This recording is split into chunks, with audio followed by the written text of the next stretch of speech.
معزز سامعین اکرام و خواتین و حضرات، السلام علیکم ورحمۃ اللہ وبرکاتہ۔ میں امید کرتا ہوں کہ آپ سب خیر و عافیت کے ساتھ ہوں گے۔ آج پھر میں آپ سب کے لیے ایک نئی ویڈیو لے کر آیا ہوں۔ آج ہم اس ویڈیو میں جناتوں کے بارے میں جانیں گے کہ کیا واقعی جنات ہوتے ہیں، اور اگر ہوتے ہیں تو کیا انسانوں کو نقصان پہنچا سکتے ہیں، اور کیا انسانوں کے آس پاس رہتے ہیں، وہ ہمیں ڈراتے ہیں۔ تو میرے پیارے آقا علیہ الصلوۃ والتسلیم کے پیارے دیوانوں، قرآن مقدس احادیث مبارکہ سے یہ بات تو بالکل ثابت ہے کہ جنات ہوتے ہیں، کہ اللہ تعالیٰ نے قرآن مقدس میں ارشاد فرمایا وَمَا خَلَقْتُ الْجِنَّ وَالْإِنسَ إِلَّا لِيَعْبُدُونَ، کہ ہم نے جن اور انسان کو اپنی عبادت کے لیے پیدا فرمایا۔ یعنی اللہ تعالیٰ نے جس طریقے سے انسانوں کو پیدا کیا، اسی طریقے سے جناتوں کو بھی پیدا کیا، اور فرمایا کہ جنات اور انسان یہ دو چیزوں کو ہم نے صرف اپنی عبادت کے لیے پیدا کیا۔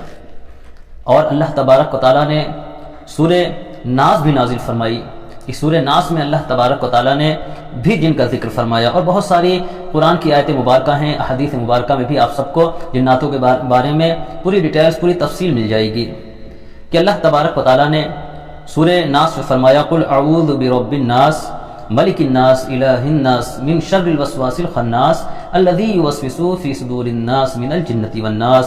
اے نبی صلی اللہ علیہ وسلم، آپ کہیں میں اس کی پناہ میں آتا ہوں جو لوگوں کا رب ہے، لوگوں کا بادشاہ ہے، لوگوں کا معبود ہے، تاکہ شیطان کے سر سے محفوظ رہو، جو وسوسے ڈالتا اور پیچھے ہٹ جاتا ہے، جو لوگوں کے دلوں میں وسوسے ڈالتا ہے، کبھی جنوں میں سے ہوتا ہے، کبھی انسانوں میں سے۔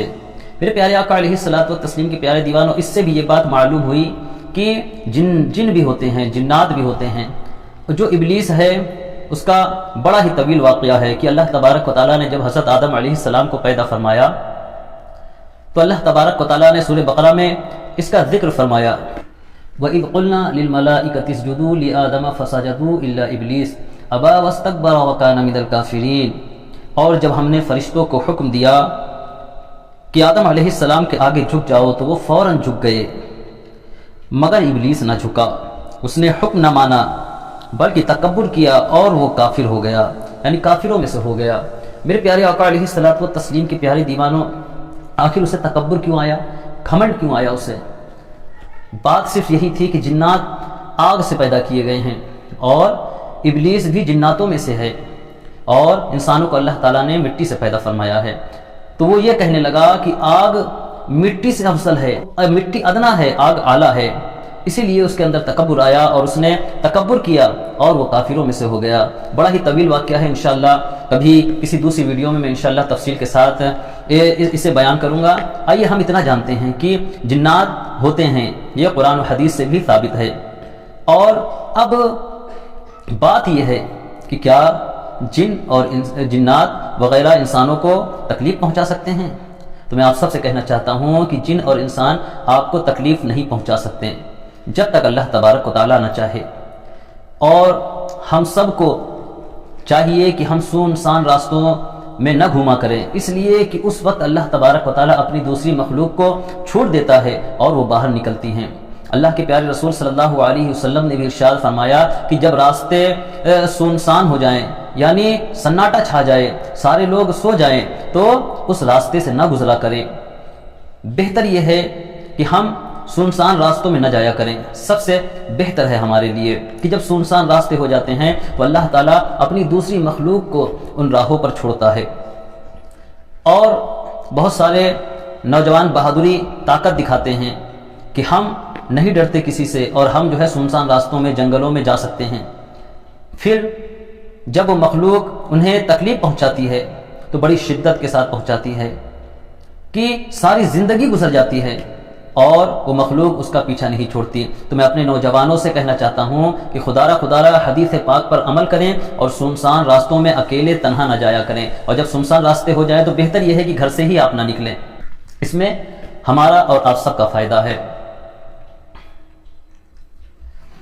اور اگر آپ کو سنسان راستوں سے کسی کام کی وجہ سے جانا بھی پڑے تو آپ کے لیے میں ایک بہترین عمل بتاتا ہوں کہ جب آپ سنسان راستوں سے نکلیں یا گھر سے نکلیں، رات میں سفر کا ارادہ کریں تو آیت الکرسی پڑھ لیا کریں۔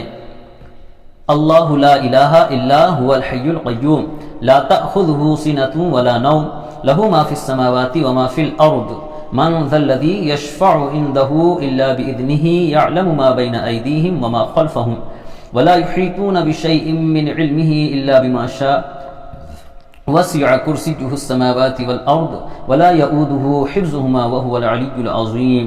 اور آقا کریم صلی اللہ علیہ وسلم جب اپنی منزل پر پہنچ جایا کرتے تھے تو یہ دعا 3 مرتبہ پڑھا کرتے تھے۔ انشاءاللہ اگر ہم نے اس دعا کو ہی پڑھ لیا تو انشاءاللہ ہم شیاطین کے شر سے بھی محفوظ رہیں گے اور جناتوں سے بھی محفوظ رہیں گے۔ سب سے پہلے آپ کو کرنا یہ ہے کہ جب آپ تنہا رات میں کہیں سفر کا ارادہ کریں تو سب سے پہلے گھر سے نکلتے وقت آیت الکرسی پڑھ لیا کریں۔ انشاءاللہ اس کا فائدہ یہ ہوگا کہ جو آیت الکرسی 1 مرتبہ پڑھ کر نکلتا ہے تو اس کے ساتھ 2 فرشتے ہو جاتے ہیں جو اس کی تمام جن اور شیاطین سے حفاظت کرتے ہیں۔ سبحان اللہ۔ تو آپ سب اب جب بھی گھر سے نکلیں گے تو آیت الکرسی پڑھ کر نکلیں گے انشاءاللہ تعالی۔